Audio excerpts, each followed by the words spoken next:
Hey y'all, this is Reginald with the East to West Gardens. And what I got here is a stand mixer. It's old, real old. Just picked it up. It was like 20 bucks. It's by the Cook's brand. And so what I gotta do, I gotta clean this thing up and really bring it back. It wants to be clean. It don't want to be dirty.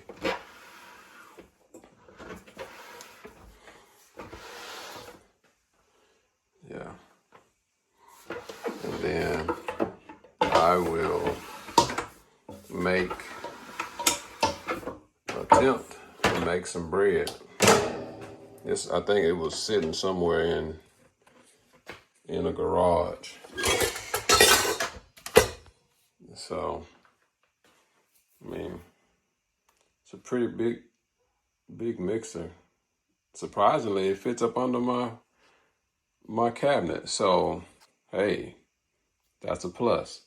So now I'll just go ahead and clean everything up. And okay, so I'm back. We got the Cook's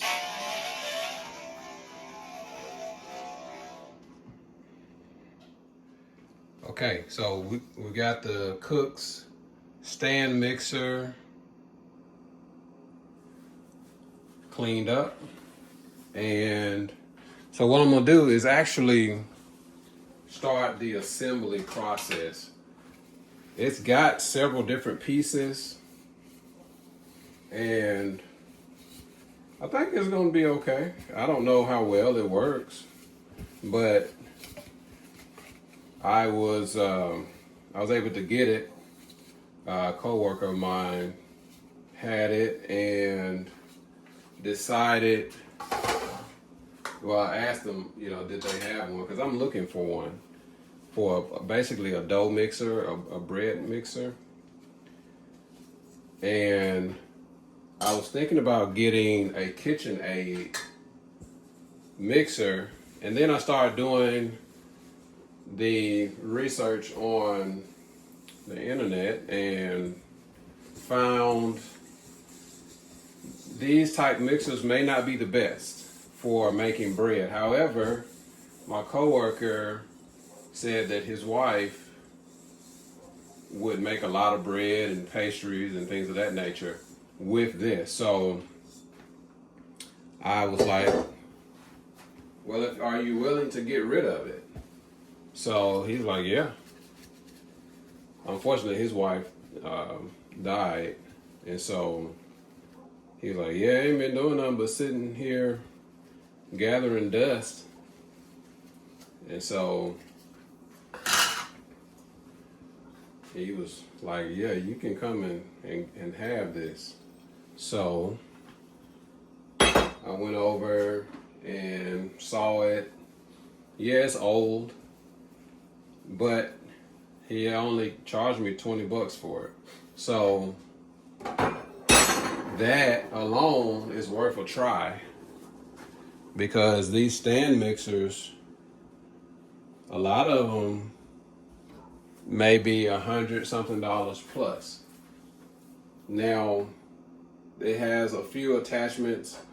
We have the dough hook, which is the one I'm mostly interested in, and then I guess your basic batters for like cakes and stuff like that.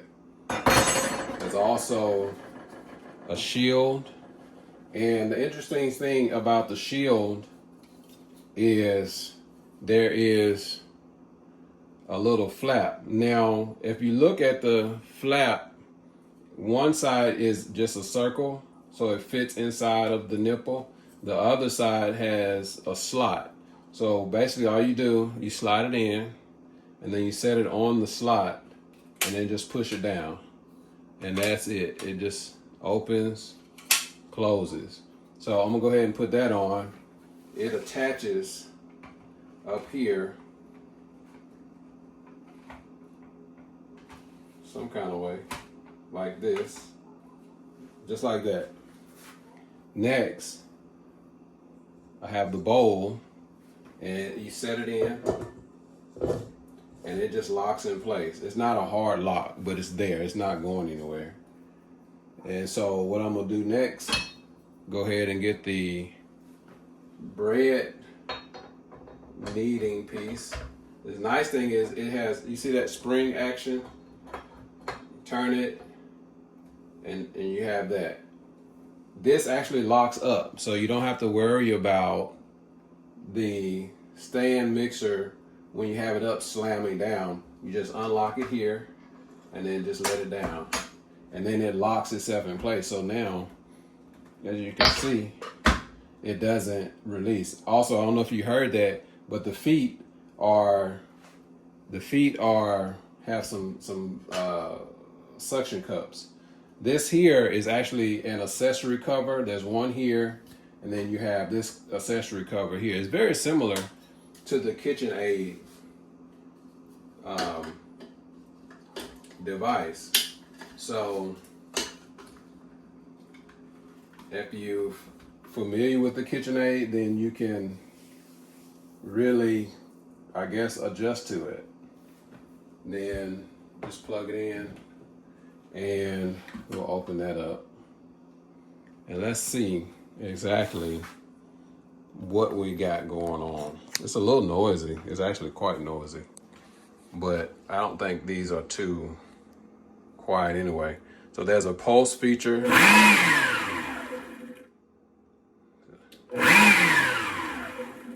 And that's, the gear set is more planetary versus spiral. So this stays stationary. This gear set moves all the way around. Then you can put it in one, and you can begin to see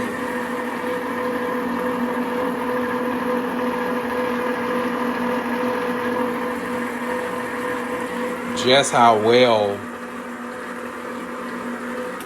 it works. I'm gonna add some dough, some flour, and I'm gonna attempt to make some batter, some dough with it, and we'll see what happens. I'm not going to record it per se. I'm just going to see for myself, see if it's worth it. I may show some recordings as it's taking place. But yeah, we're gonna try. All right.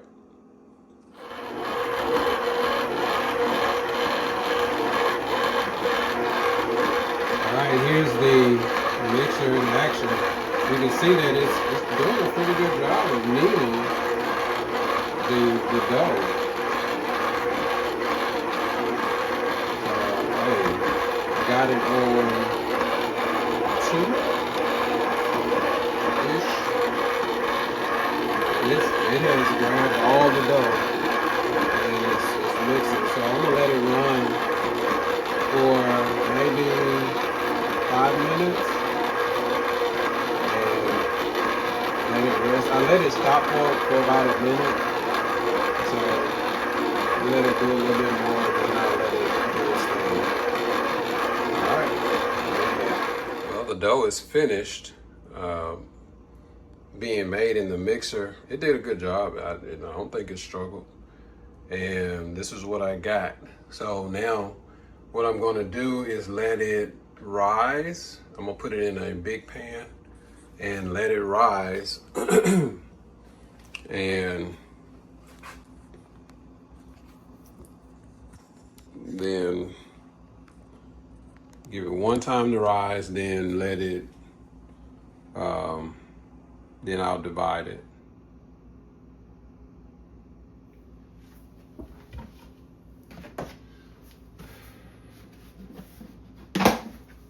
We'll see how well the yeast and all that did. Set it in there like so.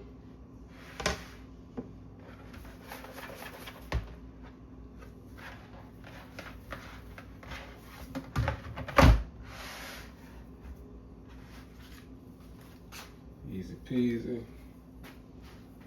And I'm gonna just put a couple towels over it, just like that. And I'll be back maybe in the morning. I'm not sitting here waiting for it to rise. I'm probably gonna put it in the refrigerator and let it slow rise, and then bring it on out, cut it, and then let it do its secondary rise in the actual bread pans. All right. I'm Reginald with the East to West Gardens. Hope y'all enjoyed this little pop-up video. If you're in the market for a stand mixer and don't have a lot of money, ask some people, man. Ask some people to see if they have some stuff, because a lot of times people who have mixers, they have more than one. It's like sewing machines. They have more than one, and they have one that they like better than the other. So you have not because you ask not. Mine, it's old, but it cost me 20 bucks. And it did a good job as far as I can tell. I'm satisfied. So, all right, y'all have a good evening. God bless.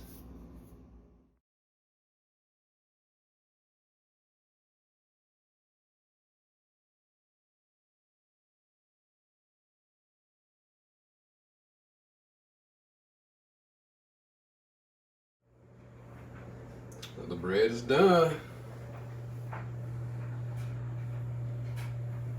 Everything rose and came together. So from start to finish, from the cook's stand mixer, mixing the dough and letting it rise and actually cooking it, everything went well. So I'm happy, quite happy. Now we just gotta wait. The idea is to wait about 24 hours so that the yeast can actually stop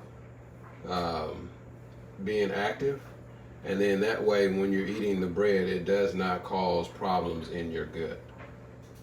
All right, y'all be blessed.